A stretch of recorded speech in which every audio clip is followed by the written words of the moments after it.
Whenever you're ready, Irv. I think he's froze. Oh, that was a good start. It's not that cold out. Hello, are we good? Yep, you're on frozen now. Okay. Here we go. So I'm going to call the meeting to order at 4:04 on Wednesday, February the 10th. Approval of the agenda. Can I get a motion to approve it?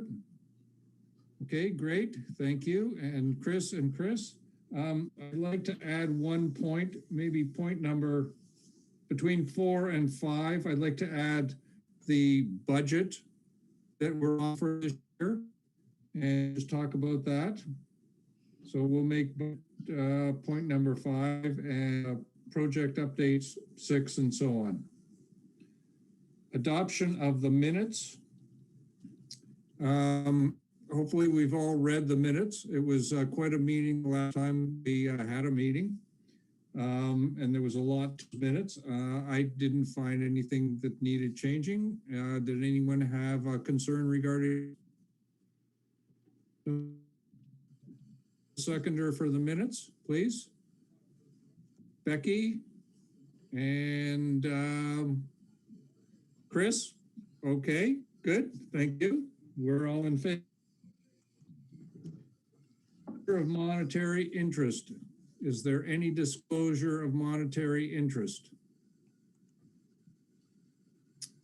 Okay, we'll move ahead. Project updates, there is notified, and that gets us right to priority issues. So 20 Beckwith Street North, Hotel Rideau under program 4. We've got a motion here from our subcommittee, 6 points to the motion. And I'll just open up the floor for discussion if there's any concerns regarding this motion or anything to add. Chris? You're on mute. There you go. Sure. Maybe could you read it for us just to get us up refreshed kind of thing, but I think it's pretty straightforward. Yep, would you like me to go ahead and read it, Irv? Please, Mary. All right. So the draft motion is as follows, that the Community Improvement Plan Evaluation Committee, having reviewed the specifics of the project and the function and intent of Program 4, hereby supports funding the rehabilitation project of Hotel Rideau at 20 Beckwith Street North under Program 4 in principle under the following conditions. 1, execution of a funding agreement does not occur until the property is reassessed by MPAC post-development. 2, the executed funding agreement prescribes a duration for funding of 10 years. 3, the abatement agreement will be phased with the value of assistance decreasing over the funding duration. 4, construction of historical portico along the Beckwith Street North front facade, is completed before December 31st, 2021. 5, an accessible ramp be provided to directly access the ground floor commercial unit. And number 6, completion of landscaping and all other work pursuant the amended site plan approval. Okay, does everybody have, I think so. Okay, any questions or concerns? Any questions of the subcommittee? No concerns? No?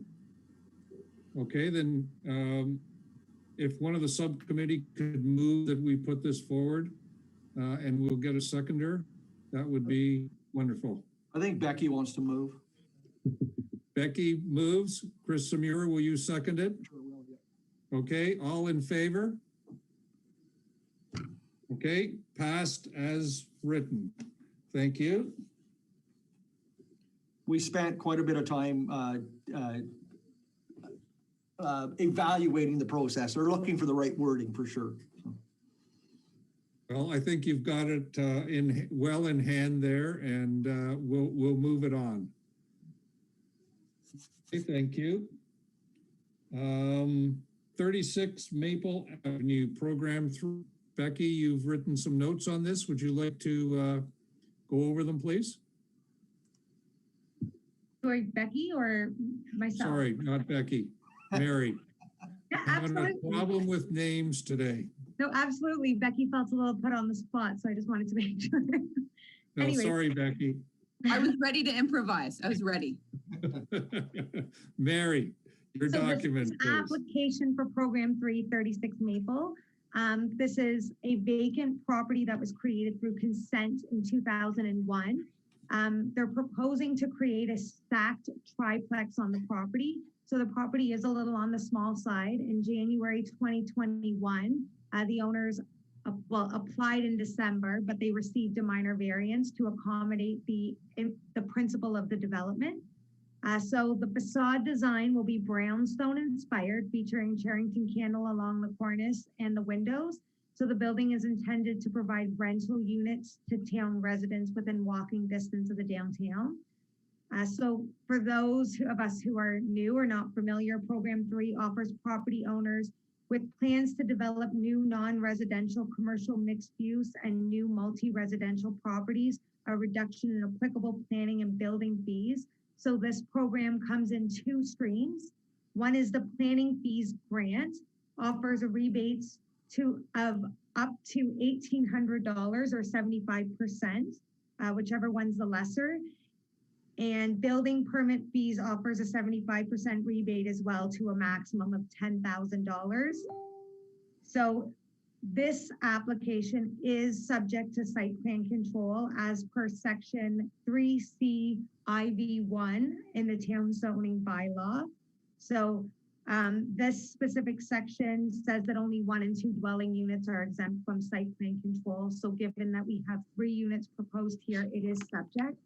So the process costs roughly it does cost $1,500.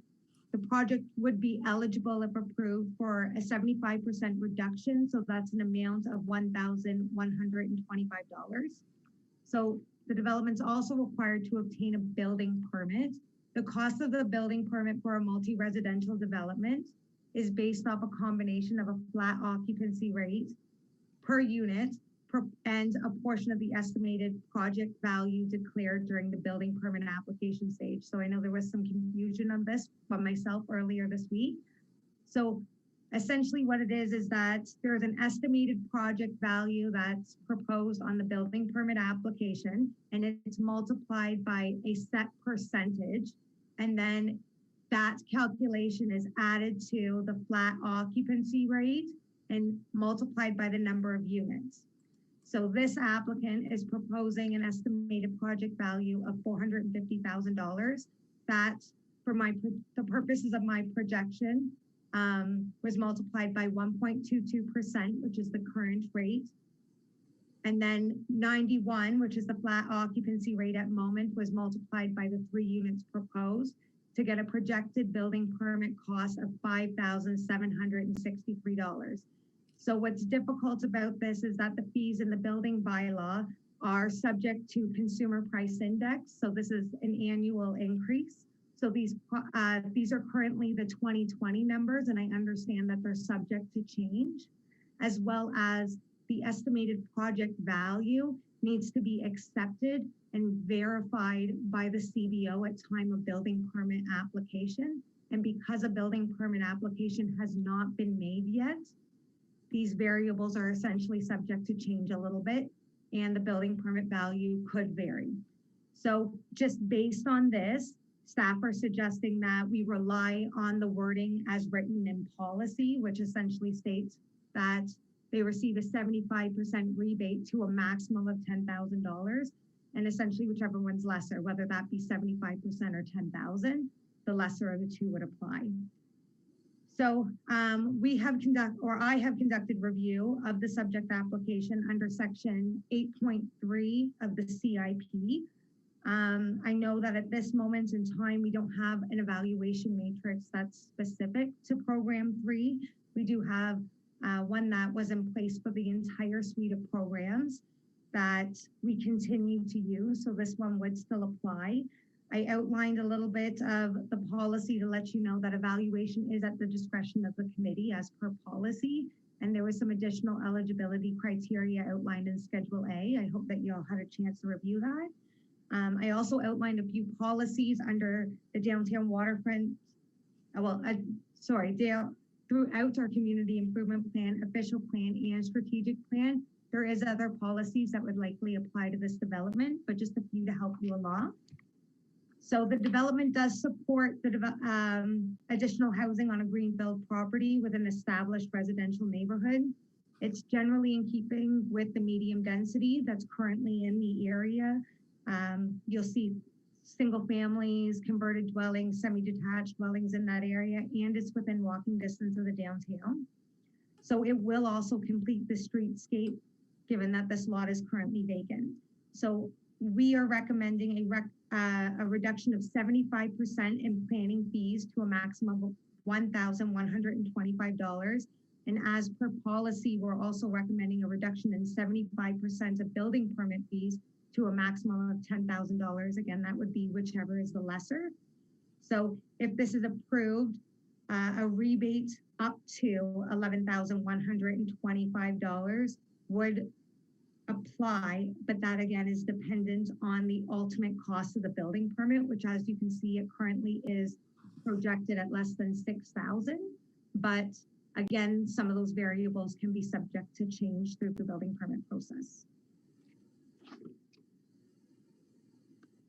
That's it from me.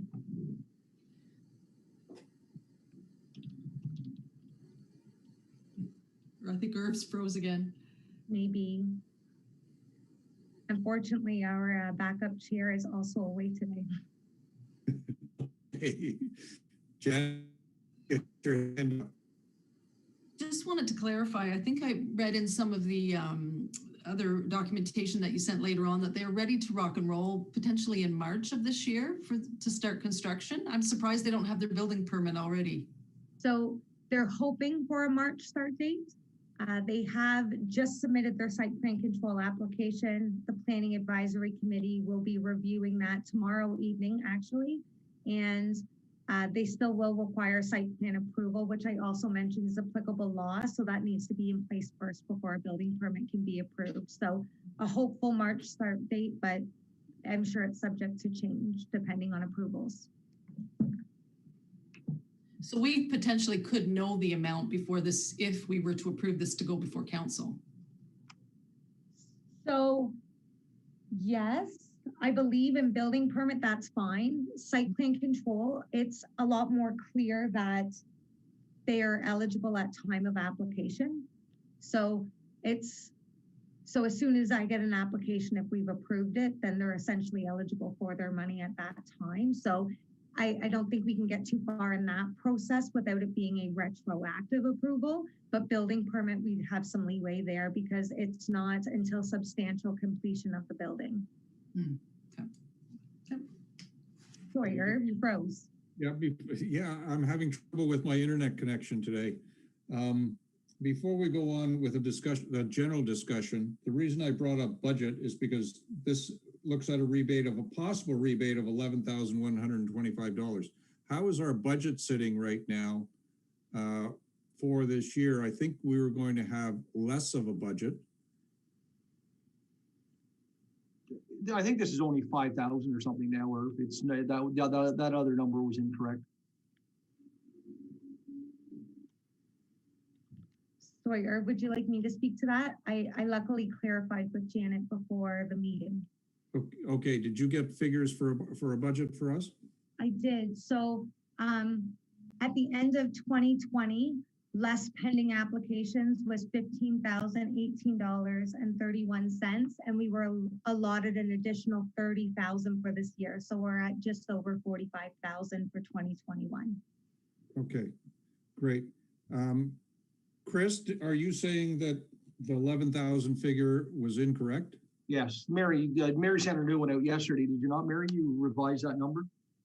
The 11,000, so that's just the recommendation, Chris, because I was saying that I wanted to rely on policy. I know that that's confusing, but essentially because all those variables in that calculation is subject to change, with the advice of Carl, we're suggesting that we rely on the policy because we can adjust down, but we can't adjust up. So if the building permit ends up being much more than the $5,763 that I corrected after our discussion, then we can't adjust it high, but I can adjust it lower. So Okay. do we have any discretion on the amount that we provide or not then? Yes, so it's up to you whether or not you'd like to provide maximum funding or if you'd like to lower that amount. That would just be staff's recommendation. So it's up to the committee to decide what we're going to do. Any other comments or questions right now? Maybe I'll jump in here for a minute. I was out there the other day, taking a look around, and I like the plan that they've presented regarding where the building's going to be located and the drive and the number of parking spots and the snow storage and so on. That looks great, and even some of the proposed landscaping that they're going to do around it. I like the idea of a 3 residential building going in there. Right now it's empty, so it couldn't be providing much in the way of taxes for the town. A 3 apartment building in there would be terrific. But I have some concerns, and really I don't have a better idea. But when I look at the diagram of the front of this building, it's a flat roof. It's a flat front with a number of windows and a door with a stairway.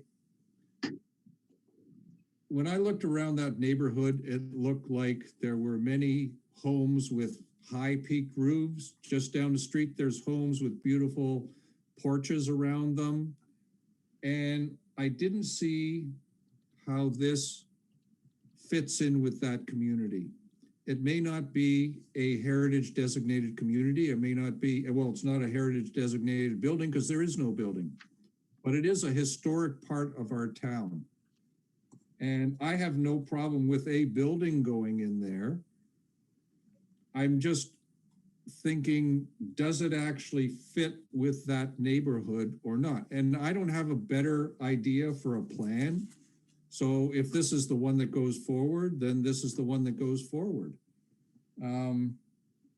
I just saw, when I looked at it, I just had a concern, I guess. And I don't know if the rest of you have been out there to take a look at it. I know Becky has, and I'm sure Mary has. But it just, you know, this building would fit great downtown. We've got a lot of flat roofs downtown. We've got a lot of buildings with flat faces and a lot of windows. It fits great downtown, but does it fit in that area? And certainly for the most of the other times when we have a Program 3 application come forward, we have Program 1 and many times Program 2 coming forward. We look at those things and we make suggestions as to what we think should happen or not happen. And we approve those programs first. We know everything about those buildings inside and out.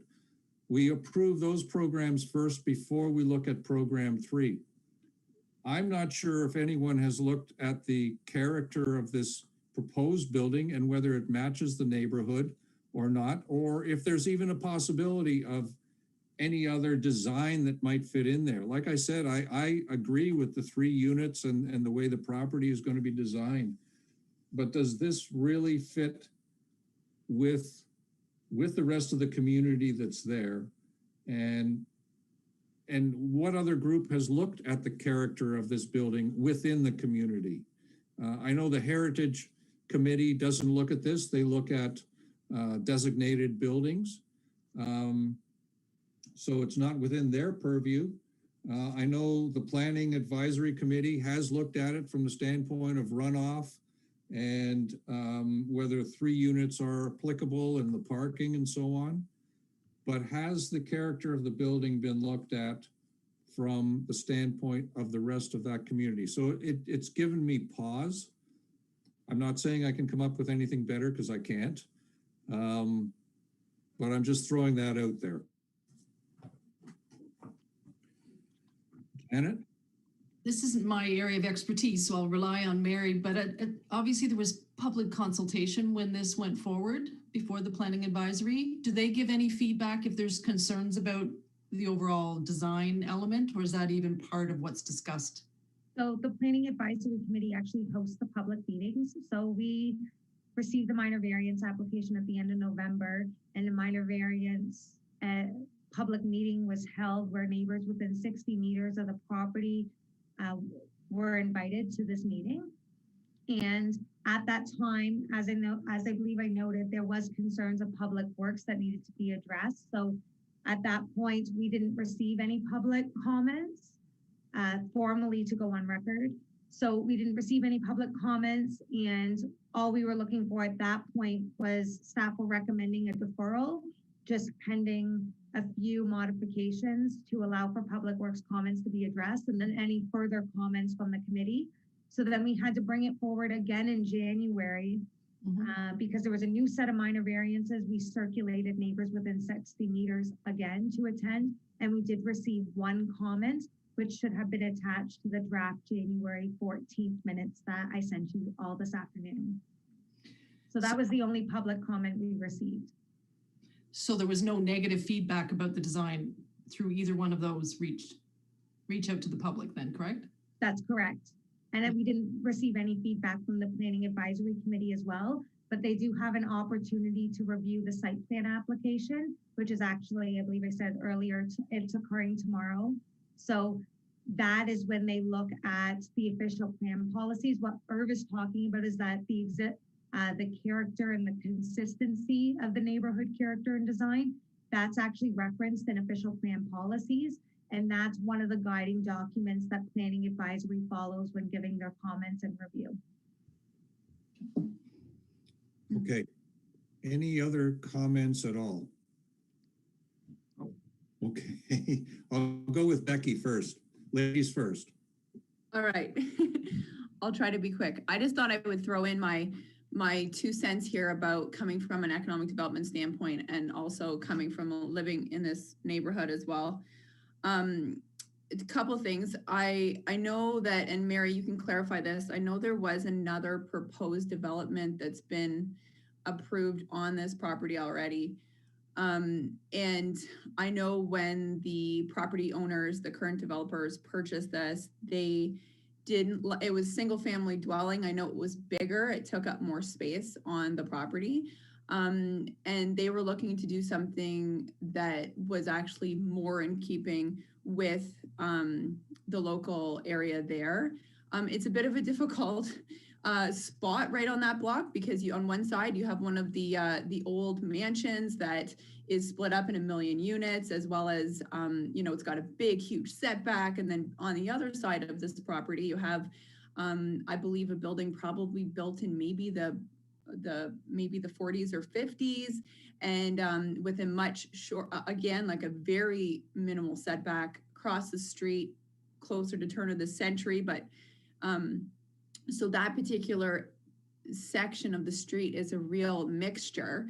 I feel like these particular developers tried to they knew they wanted to do a 3-unit rental, and they looked at an opportunity to try to do something that was in keeping with that neighborhood as much as possible. And they were inspired by what you see in maybe like old areas of New York City or Brooklyn, as well as Chicago. And then they decided that it would be better to brick it because that's what we have in Smiths Falls.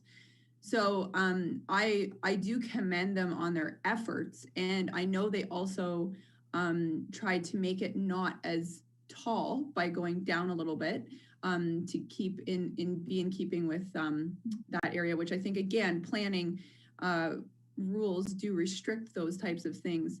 So, I mean, I would say from my own perspective, I think the other thing is we're looking at a black and white picture, and it's hard to say what that's going to translate into a real life. And I think when I look at this, I look at them doing sort of the 4-pane windows and some of the edging around. This is kind of a real effort's gone into this, and I feel like it's, from my perspective, looking at it, I've got a lot of hope for this property. I also love the idea of 3 kind of higher end rentals right in our downtown. We're seeing that sort of infill growth that's going to help our local economy as well. So I just wanted to sort of venture into, I know that we've done an extensive work on this with regards to planning and making sure that it fits into that. And, I think the hope is that those regulations will help with this to be, a good design. And, myself looking at it, I have a lot of hope that this is going to be a really nice project for the neighborhood and for Smith Falls. Perfect. Thanks, Becky. Chris, Samir? Okay, a little bit of constructive criticism, and not even to do with this project, to do with the building permit process for the town of Smith Falls. The service review has been done for all other departments. The town needs to come up with a plan for determining the value of a building permit. So we're going to use this project as an example. There's 1,200 square feet per floor, 3 floors, 3,600 square feet. So we're saying the value of that building is $450,000 or $125 a square foot. That hasn't happened since the 70s, the 80s. If you can build this for $125 a square foot, I'll eat the paper. It's ridiculous. And that's not the builder's fault. The town relies on the builder to tell them how much it's going to cost. Why doesn't the town say it's $200 a square foot? We calculated at 1.22% what the value is, so that everybody, it's always a game trying to figure out what the value of the building permit is. It shouldn't take the onus off the builder. The building department has to tell them what it is a square foot, and just makes it fair for everybody. And this is constructive criticism for not Janet, but for the service review. That way the town would get the proper amount for the building permit. I haven't paid the proper amount for a building permit since 1981, I don't think so. And I'm not about to go retroactive either, by the way, but still, we've got to get it cleaned up. It's everywhere else, Brockville, Carlton Place, it's so much a square foot. This is what you pay. This is what we need to fix. And so again, this has nothing to do with this application. It's in general, the revenue that we're losing from it. That's my rant, sorry. Just, it does fall outside of my area though, Chris. Have you had a discussion with our building official on this very vein? I don't believe that would be, I would probably like to have it with somebody of elected official or somebody else instead, or yourself, or understand. That's not his department to change that. That's the town's bylaws to change it. So No, fair game. yeah, for sure. Okay, Mary? Sorry, Chris, I just wanted to let you know that the director that oversees building services is the clerk, Carrie, so you could reach out to her with that Lovely. concern. You can maybe just play this little rant for her. It's money the town's losing, and believe me, but let's just be fair across the board. Okay, any other comments? Okay, so maybe we could make a recommendation, and I'm not saying to put it in a motion, but we should maybe make a recommendation. I'm thinking of two recommendations, actually. One is that maybe the town should look at how building permits are calculated and put that forward. And I don't know, Chris McGuire, whether that would go to council in some way or whether that would go to Malcolm to take a look at. But maybe we should make a recommendations that it should be looked at. The second recommendation is I'd like to see some committee look at new developments before it comes to us. So when we look at program 1 and 2, we do all the evaluations and the approvals and so on. No one has actually fully approved the front of this building. And I think as a recommendation, maybe in our evaluation report on CIP, someone in the town, some committee should fully evaluate whether it fits into the community, whether the facade of the building is correct, the look of the building is correct before it comes to us. Then we know it has been approved at some point, and we're just approving the costs of the permit and so on. So somehow that should go forward also. Chris McGuire. Thanks, sir. I'm good. Like I get the for the zoning side of it. I think like I've got no problem with that one. It makes sense. With the building permit side of it, obviously it's complicated and it's there's all kinds of issues with that. And but I guess my question is, does site plan happen before building permit, or do they usually happen at the same time, or how does that work? Chris? Site plan has to go first. You have to have site plan control agreement in place before you can get a building permit. So I guess my recommendation would be, because the thing is I don't feel like we need a completed design to do a zoning approve the funding for that before it happens, so it's in line with the plan. And I think more residential is something that everybody's on board with these days. So from that side of it, I don't have any issues. I could be, support that. Maybe why don't we hold off on the building permit until it goes through site plan? Once it's got the site plan approved, then it's gone through the planning advisory committee and council. So it's had that vetting that I think you're referencing. And we could go from there. Is that an option, or? Mary, can we do that and still approve the funding, or is that going to look at it retroactively? So are you talking about sorry, Chris, I just need to clarify, approve site plan now and then take a look at building permit at building permit, or I just need to clarify what you're asking? Yeah, sorry, I don't have the report in front of me, but it's site plan fees that were approved, that we've been asked to approve, not zoning. Zoning's okay there. There is no zoning, it's just site plan that they're asking for. Okay, sorry about that. Yeah, I mean, let's approve the site plan fees, and then, they can go ahead with that. We approve it before it goes forward. And then if we want to give the building permit, that's kind of that's the big ask. So that gives it the opportunity to get vetted. I can confirm that policy would allow us or allow you to recommend funding the site plan now, and then essentially deferring a decision on the building permit until the site plan is concluded. Chris, Samir? Irv, we might want to suggest that the flat roof that they're suggesting is quite a bit more money than a peaked roof. I think a peaked roof would be more in character in that area, but I don't know if it's this group's, I don't know if we have any authority to even suggest that, but it would certainly be more in keeping and less money to put a peaked shingle roof like some of the other houses around it. But that's, again, I don't think that's any of our business, I don't think. Yeah, I have a feeling you're correct there. Chris McGuire? Yeah, and I think another thing to note of the history of this property, I know there was an application on it a few years ago, last term, I think it was, that got a lot of resistance from the neighborhood. And I think there was a petition with, 30 or 40 signatures on it, and a lot of pushback. So just the fact, and it's a lot of the names on that petition are a lot of the same people that live there now. So the fact that there was no comments during the first couple public consultation phases of this, to me, has a lot of weight, because I think it shows that the community is a lot more accepting of this design than the previous design. Now, maybe just comparing this to that one, it's a lot better. Is it the best it could be? It could always be better, but anyway, that holds a lot of weight for me, that there hasn't been that pushback for this one yet.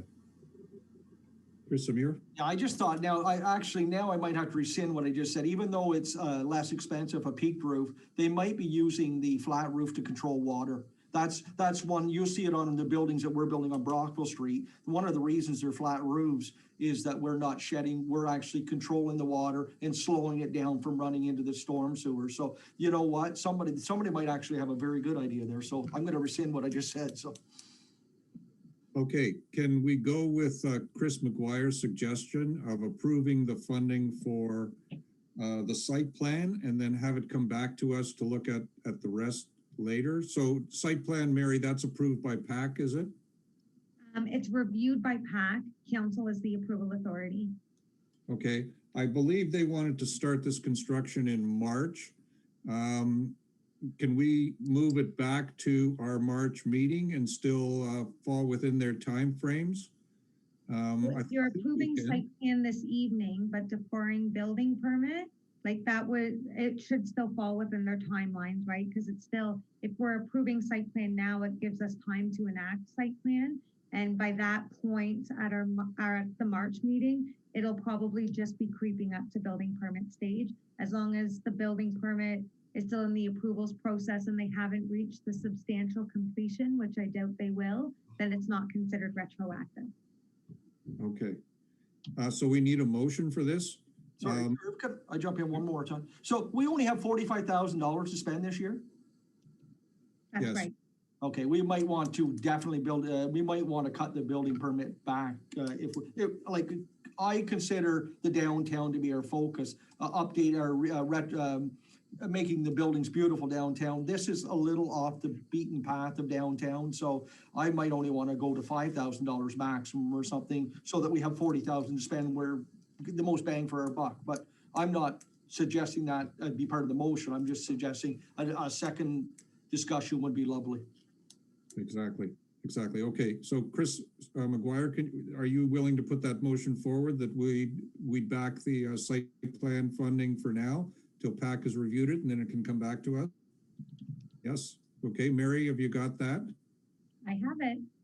Okay, Corey, perfect. just one clarification, until site plans reviewed by PAC or until site plans approved?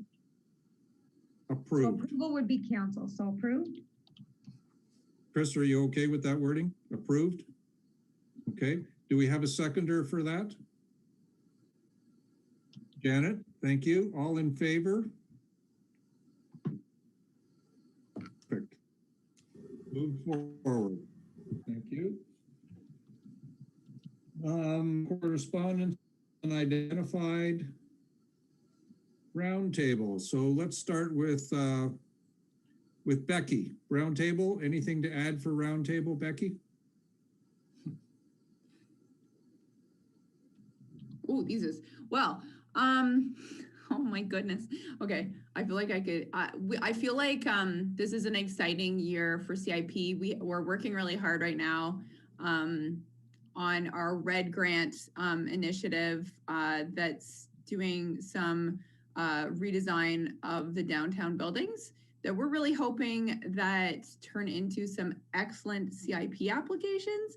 So that's in the process right now. That actual project will be complete and ready to sort of present to council and the public in March. So it's not far away and it's really exciting. And Carl and Mary have been working really hard on that with us. And we're just really, I think you guys will be really pleased. And I think I'm really hopeful that it supports the CIP in a really positive way. Wonderful. Thank you. Janet, anything to add? Nope. Okay. Dorothy? Nothing to add? Okay. Chris Samir? So we potentially, after we've approved this, would have 40,000, 38,000. So we've got to be real careful this year how we spend money wisely. Like there's rumor of a 28 unit affordable housing coming across from Giant Tiger. And we're going to give, the maximum they can get is $10,000 plus the site plan control. So here we're almost, so that's, I think, the most that we as a CIP committee can give to them, yet we're going to give it to the same of a not affordable housing project with 3 units. So we just got to be so cautious that we're getting the most bang for our buck with $45,000. So, and I have nothing else to add to the roundtable discussion. That's a very good point though, Chris. Really important for this year because of our funding. Yeah, for sure. Dorothy, you're on mute. You're on mute. Oh. Yeah. You're on mute. Yes, sir. Anything to add to the discussion? No, I'm following along. I'm continuing to learn things. I agree with what Chris Samura just said, though, about being careful with spending the money. If that's the limit we've got. That Chris Samir is starting to sound like a council member. I don't know. Yeah, that's true. There's no fear of that. Chris McGuire? Yeah, I get building permit reform and greater CIP funding in a 2022 pitch, maybe. No, I agree with Chris. I think we're gonna have to be really close, really careful, if we're gonna wrap buildings in plastic this year, what kind of funding are we gonna give to that? Because we do have that pressure and we've got this big opportunity with the RED grant. One idea that was just coming out today when we were having the discussion on the building permit fees and that side of it, I'm wondering if there'd be an opportunity to fund that program through the building permit reserve, because I thought we had this money tied up in the building permit reserve, and maybe we could, bump up our funding a little bit by accessing that. But I don't know, maybe I'm out to lunch, Janet. But again, just that it does fall under Carrie's portfolio, but there has been ongoing discussions. Yes, there is money in reserves, but we do have to be careful on how we spend it. It isn't something that's not available for any use, so could potentially look at it. And what we've basically done is reached out and did a look at other municipalities in what ways they've used it, because there isn't anything that says this is what it's eligible for. There's nothing in writing, so we could try to be creative, but again, we want to make sure on how we move forward with that funding. So Perfect. And I guess the other thing is that affordable housing project, I'm wondering if that'd be eligible for a program 4, where that's, This Like- has been discussed. I apologize. So basically, we have to prove that the property is being redeveloped.